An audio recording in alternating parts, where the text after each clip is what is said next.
Welcome to our Sister Wives Rewatch. We learned so much this episode. This is an episode, this is one of the longer episodes, Season 5, Episode 7, Polygamist Pilgrimage into the Past. Robin can't believe that, what's his name? Joseph Smith. Joe Smith, as she calls him. Had 33 wives and 5 of them were married. So I think it was more technically he had 5 brother husbands. 12. 12 of them 12 of them were married. Oh, more than a third. And it's that time of year where it's getting chill, it's getting cold, maybe there's some snow. You're listening to Michael Bubble Trousers on the radio. Are you talking about on the show or with us? With us. Okay.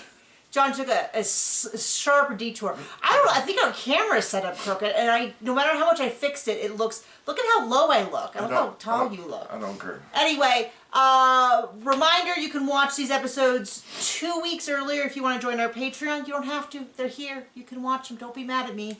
I also have books that you can buy. They're available on, the ebooks are available on all your favorite vendors like Amazon, Barnes & Noble, Apple. The paperbacks are available on Amazon and Barnes & Noble. Some are, about half are in audiobooks available through your library system, Audible and stuff. But I also started a YouTube channel just to put them on. So your YouTube people, maybe you want to listen to it on YouTube. I do recommend listening to audiobooks at a faster speed at 1.0. because that it's painfully slow. The link is in the description. Go check it out. And if you don't want to check it out, you can always like and subscribe to the channel to help me out. Merry Christmas. So we start off with Logan's birthday. We don't really see much of Logan's birthday other than to make a big announcement. Cody is super excited and almost like sarcastically so. Like, almost like he was like, hey, kids, we're going to the dentist. He had the same thing. He's like, we're going to Navajo, Illinois.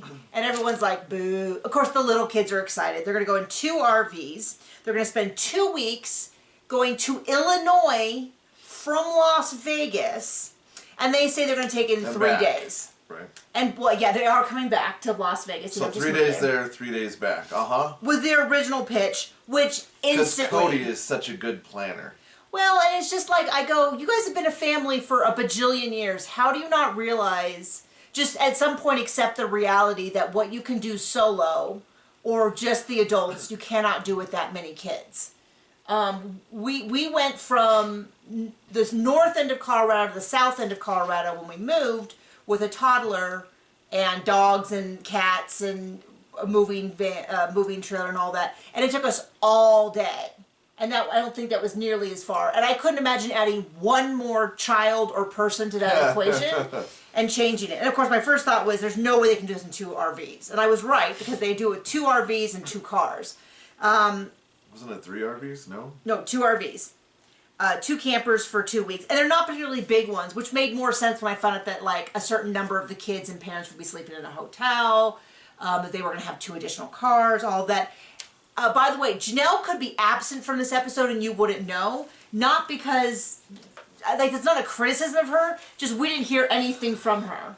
We heard a little bit from Christine, mostly annoying Cody, and then a lot from Mary and Cody and things. But they're going there because it is not the birthplace. And I apologize for any Mormon history that I get incorrect, because I do not know Mormon history. Don't say it. Nor do we curve.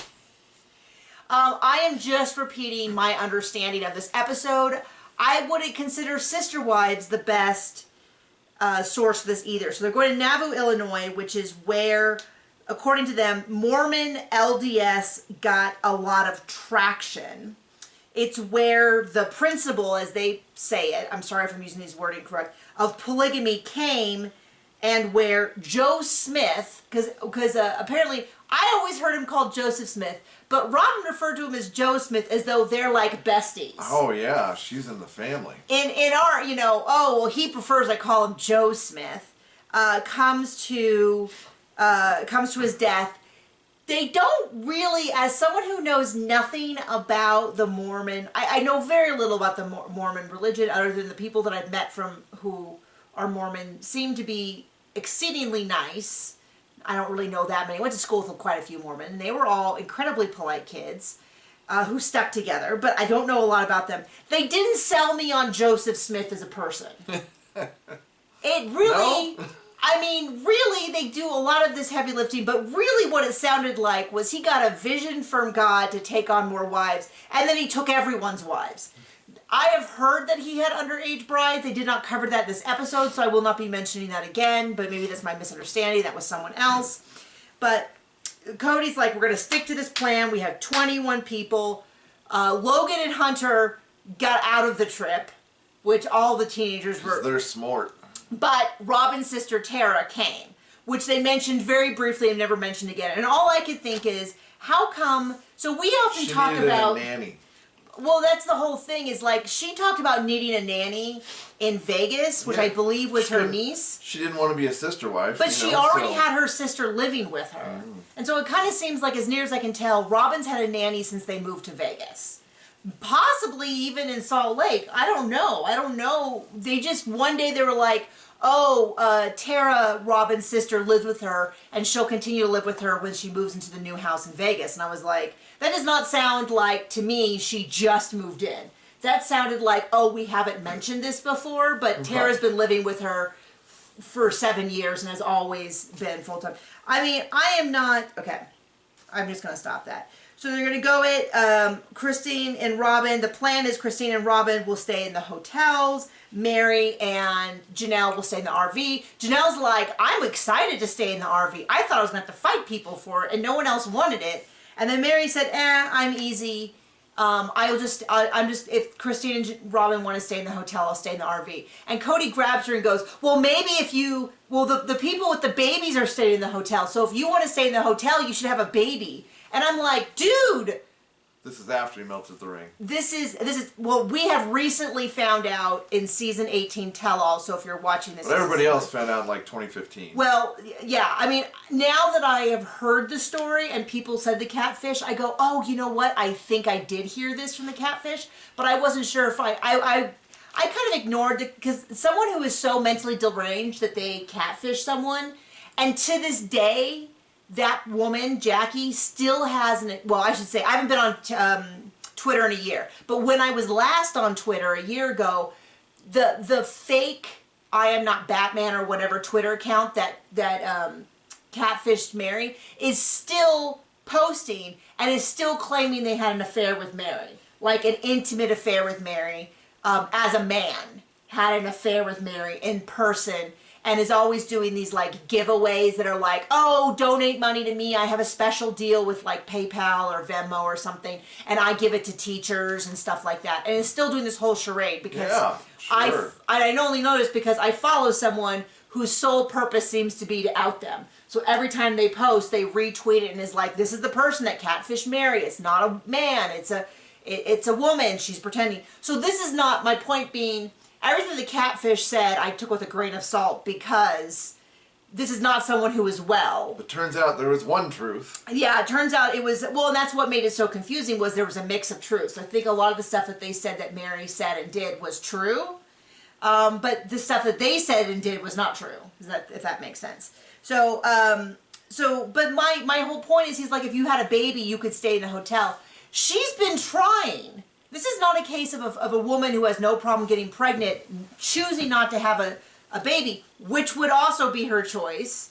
Turns out you have to have sex to have a baby. Yeah, it turns out at this point he almost certainly is not having sex, which makes all of her comments about how we could try naturally to make more sense.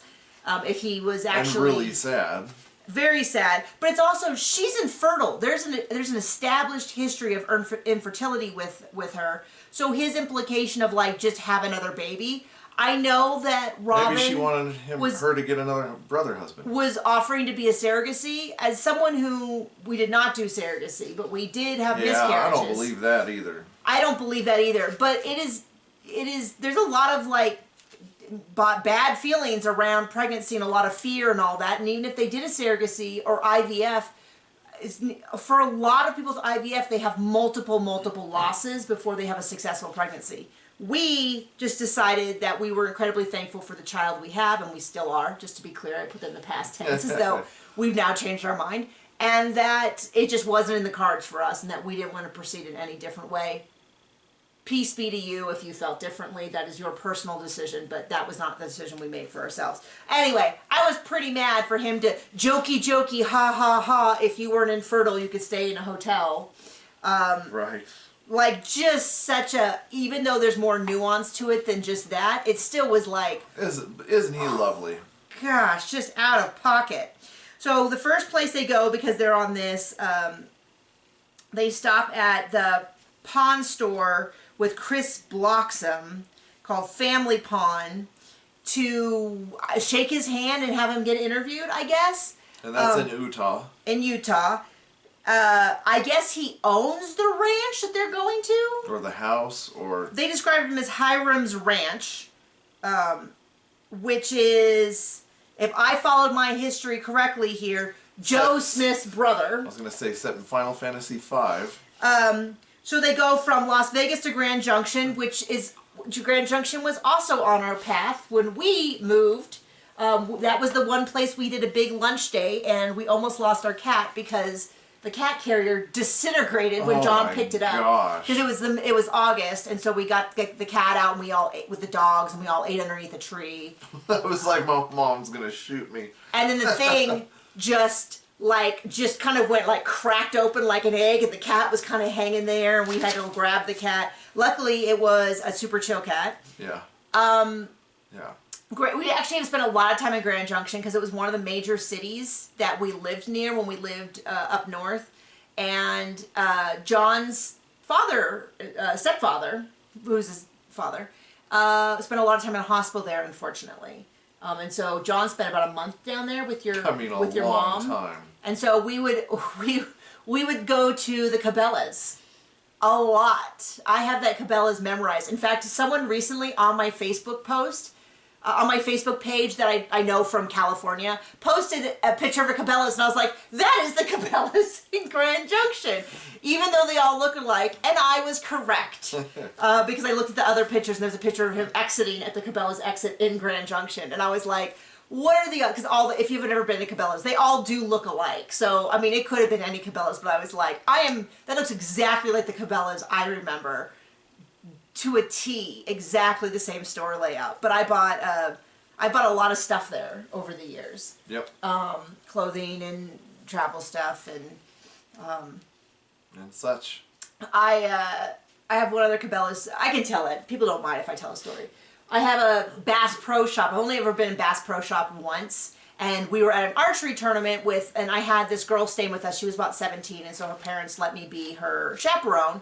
So a big group of us were hanging out because I was with like the other chaperones of other, we call them JOAD kids, Junior Olympic Archery Development, the JOAD kids, which is now up to 20, which is kind of ridiculous. But, and so we had gone to Bass Pro Shop to what else are you going to do? I think we were in Colorado Springs at the time. What else were we going to do? So we went there and bought some stuff, and I think we got some rain gear or something. And they had an archery range, and these are all archers. We were all competitive archers.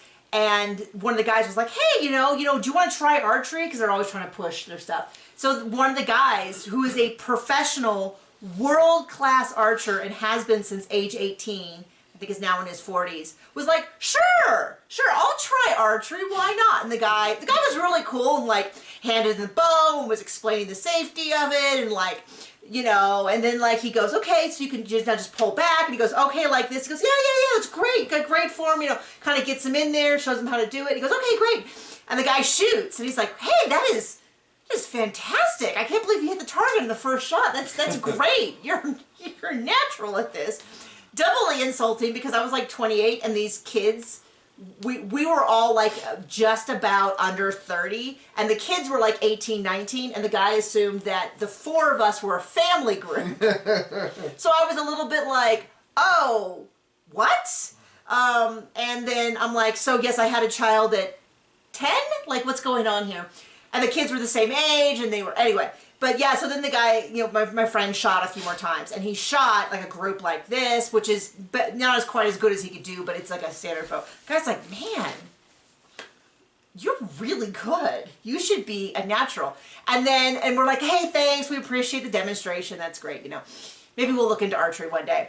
The guy was really, he was genuinely really nice about it. And then as we turned to leave, there was like a box of arrows, and my friend's picture was on the arrows because he was like a sponsored archer. And we were like, I wonder if later on he'll ever look at that picture and be like, why does that guy seem so much more familiar all of a sudden? Anyway, but Bass Pro Shop, there you go. So that's our Grand Junction. So it took them, an 8-hour trip took 15 to 16 hours. Right there, I was like, John, we would not have stuck to the plan. And John's like, we would have by noon been like, this is not happening. And it makes perfect sense. They've got 21 people, so every time they stop, they have to corral. There's only so many adults, so you can't like get on them, get in, get out. I mean, we have the same thing. Our son, when he was a toddler, super efficient. We're slowing down as he gets older and gets more agency to express his feelings that are not about change. Like, once he gets out of the car, he wants to stay out of the car. Once he's in the... And so I totally get, and then you have to stop. They have babies that need to be fed. They have babies that need to be changed. They have... Like Cody. Kids that need to go potty. And they Robin. have, people that need to eat, all of that. It's a huge, huge family. And so by noon, but nope, Cody's like, no, we're sticking to the plan. Tomorrow will be better. And I thought, I have watched you people for 5 seasons. And I remember one time it took them like 3 hours to go 45 minutes, 40 miles from home. Remember that? And then all the car broke down. Oh, yeah. Well, yeah, because they keep up their vehicles so well. Every single trip. I mean, yeah, this is the first trip they've had. They haven't broken down a car. So I guess good for them or whatever. And they're like, no, Mary wants to stick to the schedule. And then he says, I just want to bark orders and be obeyed. Sounds fun, right? And he makes Isn't that the kind of person you want to go on a road trip with? Well, and then he later on apologizes that he was cranky, and we're like, well, we saw your core self come out, and we just saw it slowly morph over 18 seasons to where we are now. And so was this the second day where he's like... I think it might have been the 3rd day at this point, or something, but Cody and Mary are fighting, and I honestly can't figure out what they're fighting about. He's like, I'm tired, I'm exhausted. He's just being a wham-wham baby pants. I'm so tired, and she's like, okay, well, I feel great. I'm fine to drive. And he's like, you just need to listen to me. And I'm like, I don't really understand what he's even asking. Maybe he needs his diaper changed. Is he saying that he needs to drive? Is he saying that... I couldn't quite figure it out, and honestly, it didn't look like Mary and Robin, who are right there. I guess they should have asked Robin, since she speaks Cody. They didn't do that, so we may never know. So I have a note. Christine, that's not cool. I don't know what that's. I don't know if that's a reference to. Christine was definitely pushing some of Cody's buttons, but she has said multiple times, I don't get. When I'm in a bad mood, I don't need people to push my buttons. John has like a 90-10% success rate on teasing me and like us laughing hysterically and getting into a better mood. But he does hit that 10%.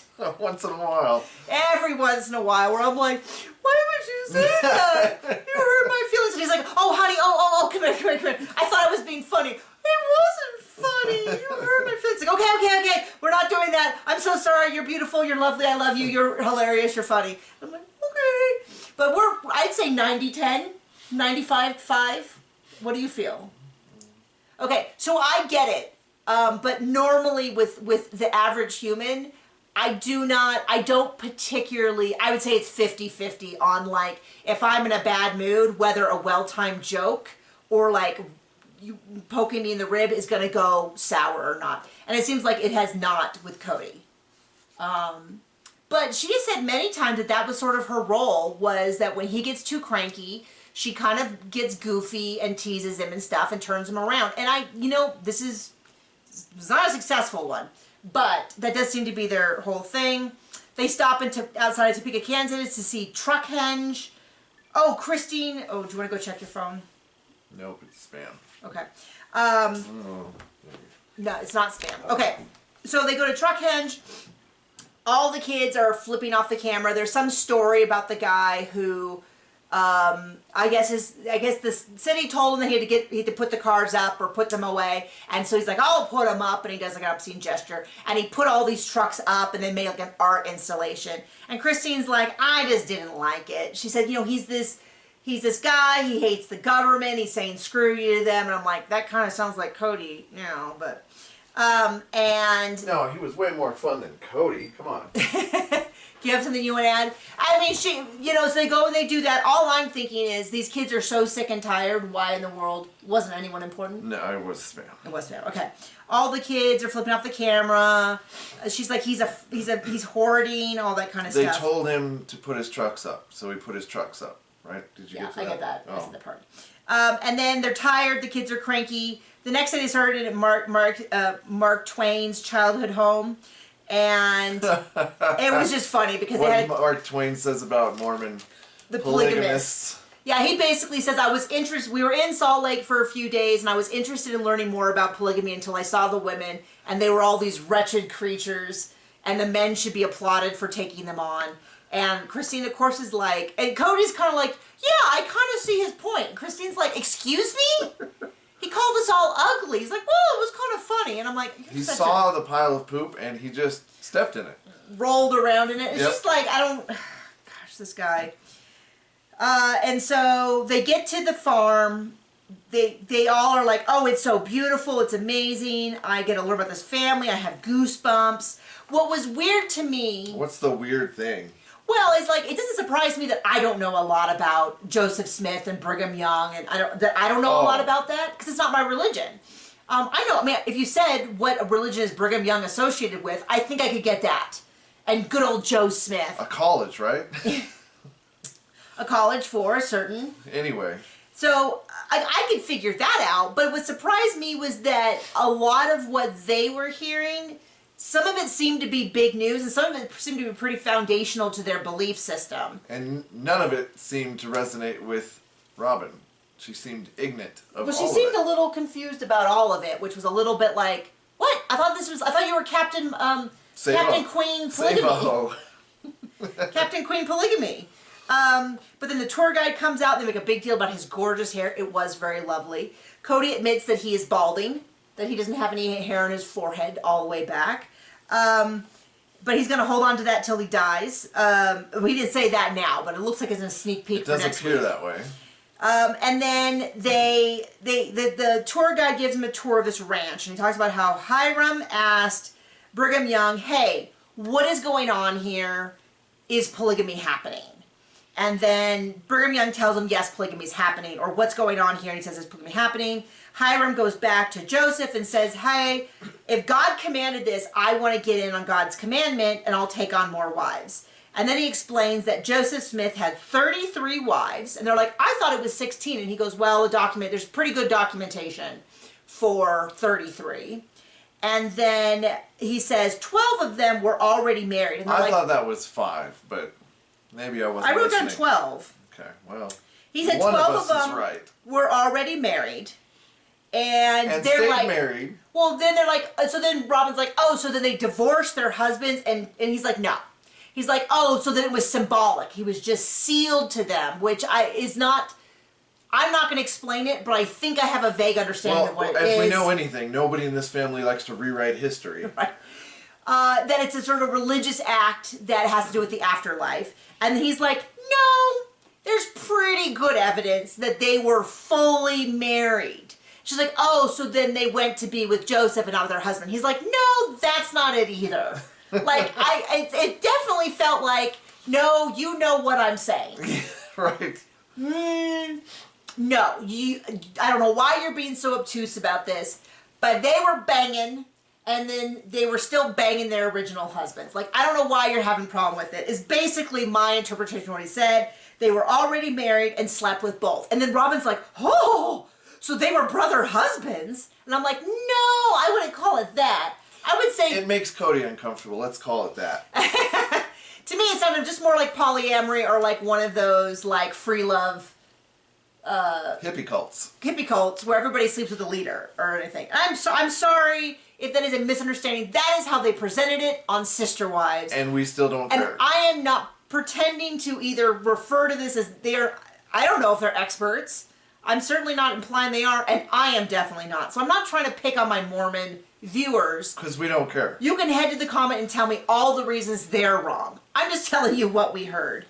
But I was kind of surprised because I was a little bit like, wouldn't you know this? Is this not well documented? Or is it one of those things where this is like one fringe theory? I don't know. So, And this is the only time I really have a comment from Janelle. And this was sort of, I thought she's like, he's not, Joseph Smith wasn't Jesus. He's not God on earth. I don't know, maybe he was just kind of doing the wrong thing. Maybe there's some misunderstanding, or maybe not, but this is not God, so I'm not really that concerned. I was like, that's fair. That's fair to me. Just a dude. And then we got a very long, very detailed description of Joseph Smith's death, which I am not going to go through in full detail. Because again, we don't care. Well, I just don't feel like I'm the person to do it. But they talk about Joseph Smith being taken away and his printing press and Hiram being taken away. And then we get Robin saying, I kind of wonder if they didn't just go so that Robin could say how her many-time great-grandfather was the lawyer for Joseph Smith. Apparently didn't do that bang-up job because he got killed in jail. Or I guess you could say he did a bang-up job since he got... Bang, bang, bang, bang-up job. Many, many, many gunshots. I don't know how many great-great-great-great-great-great-great-grandfather was Joe Smith's lawyer, was her wording. That's why I had to keep laughing, because I'm like, nobody cares. Well, I've never heard anybody refer to Joseph Smith as Joe Smith. And like I said, I'm no Mormon expert, but tell me, please, if you are a Mormon, tell me, does anybody else call him Joe Smith? Is this like a thing? Or is it just like, was she trying to act like we're practically family? Well, she is better than everyone. So we heard that Hiram Smith was shot twice and died right there. After falling out the window and getting... No. That's Joseph. Whatever. So then Joseph Smith went to the window and was like, "My Lord, take me," or something like that. He was shot, fell out the window, they ran. It's a pretty graphic description. Ran him through with a bayonet. And then, like, all the little kids are there, and it was pretty graphic. I was like, okay, maybe we could just, like, he was killed by a mob. I mean, you know. I just wrote incredibly graphic description of his death. Killed by mob was how I would put it. It sounds like a miserable trip. It sounds like they why not just go, I don't know, Might have been fun if they left Robin and Cody at home. To St. George or something. I just cannot imagine driving all of that distance. Like, why not just have the parents go for 2 days, fly out or something? Would make more sense than drag all those kids. I'm glad that they got to see Mark Twain's birthplace and Truckhenge. Are any of the kids Mormon? I'm sure Robin's kids are. I shouldn't say I'm sure. As that wouldn't surprise me more. I know a number of the other kids are now atheists, or I think Maddie is more like Protestant. None of them are polygamists as far as I know. I bet you Aspen's Mormon still. But I don't know. But I mean, like, it just seems like, oh boy, want to just put the family through a week-long boot camp for some content or something. Like, goodness sakes. So that is the episode. I believe we have one more, and then I think we're done with season 5. Isn't that crazy? We're just flying through them. So thank you for joining us. I apologize once again. I hate getting things wrong. I know John doesn't care about anything. I don't care. Oh, excuse me. I actually do care deeply about your opinion about me. But John and everyone, which is unhealthy, I know. I'm working on it. Going to therapy. But I do care about actually repeating facts wrong. But I did the best I could about something. I just wasn't, it just really felt like, if I'm going to watch a documentary, I'm going to watch like a real documentary, not a documentary according to Cody Brown, on how polygamy in the Mormon church works. So, okay, bye.